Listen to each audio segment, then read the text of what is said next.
Lokoz Boxing. Canelo Alvarez made a post online a few days ago in which it says that if he fought Charlo, people would say he ducked Bivol. If he fought Bivol, people would say he ducked Charlo. If he fought Beterbiev, then he ducked Bivol. If he fought Benavides, then he ducked Charlo. If he fought Charlo, then he ducked Benavides. If he fought Bivol, then he ducked Beterbiev. If he fought Beterbiev, he ducked Charlo. And the post keeps going on in that pattern. At the end it says, "My brain is fried." And on the very top, he puts some laughing emojis saying, "Love this." I have to agree with Canelo on this one. It doesn't seem to matter who Canelo fights. He's always being called a duck. And I agree that Canelo's every single fight isn't against the top contender, but what fighter fights non-stop top contenders, fight after fight? In fact, the pattern we see in boxing, and we've seen for a very long time, many years before Canelo Alvarez was the face of boxing, even with some of the greatest boxing legends, is that they'll take in a really good fighter. Then their next fight will be a easier fighter. A fighter that may be less of a threat. Kind of as a tune-up fight. And then they go back to fighting somebody that poses more of a challenge or that would give a better fight. It's a pattern. I've seen it with most boxers, especially with the fighters that are in their prime and are the face of boxing throughout the ages. It's always happened. This has to do with business, of course. This is how boxing works. It's a way that in boxing you extend the business. You cash in between good fights and you stay active. Not to say that a fighter who is lesser known or who is perceived as a lesser threat cannot win. We live in an age where underdogs winning more frequently than before. There was a time where people said that Canelo Alvarez was avoiding fighting Caleb Plant. There was a time that it was said that Canelo was avoiding Callum Smith. There was a time where he was being accused of avoiding Billy Joe Saunders and even Danny Jacobs.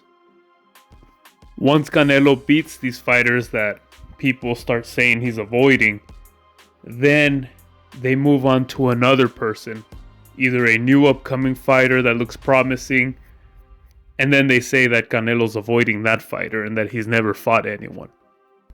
So just to recap, fighters take on a really great fight, and then they take on a lesser fighter.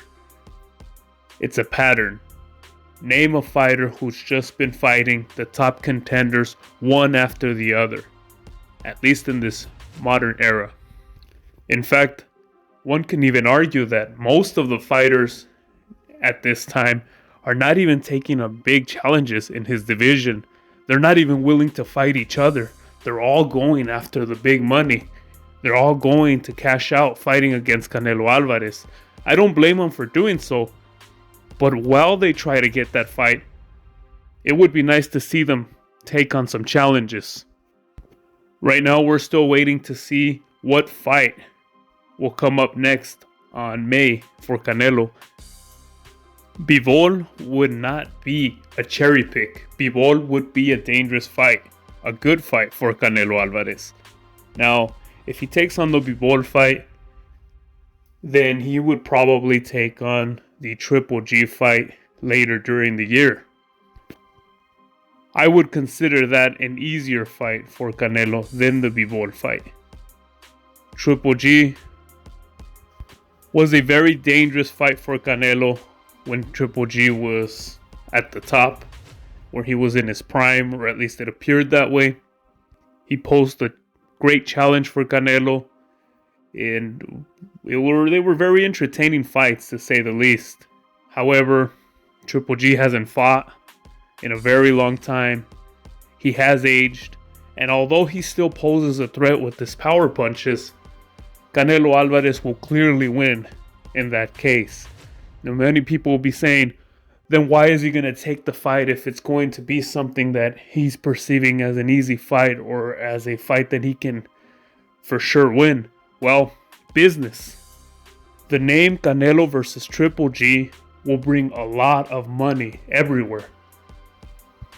A lot of people know that he's aged, they know the outcome, but they want to see the action. They want to see that type of fight. And I don't blame them.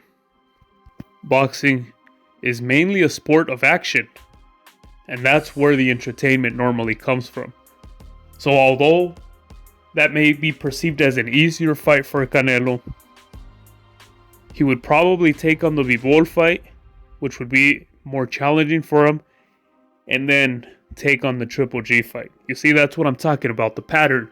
You take on a really good fight, a fight that it can be very challenging to you or poses a higher threat, and then your second fight for the year, somewhere along the likes of being more comfortable with that fight and knowing that you're going to win to a certain extent. This is a pattern that brings the most money or generates the most income for fighters, for promoters, for networks. Because we must not forget, boxing is a business. It's also a sport, but it's a business first. If it doesn't generate money, then it probably doesn't get made. No matter how many fans want it, no matter how promising the fight may look or be. Because at the end of the day, in the boxing game, if it doesn't make sense, then it don't make money. Let me know what y'all think. Don't forget to like and subscribe. Lokoz Boxing.